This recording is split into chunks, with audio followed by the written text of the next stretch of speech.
So ఇది వచ్చేసి మణికర్ణిక చక్ర పుష్కరిణి. సో అమ్మవారి చెవి రింగ్ ఇక్కడనే పడిందన్నమాట మణికర్ణిక.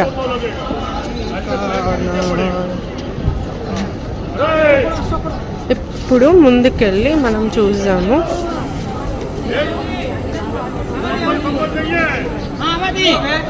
ఇది 360 degrees క్రాస్ టెంపుల్. ఇది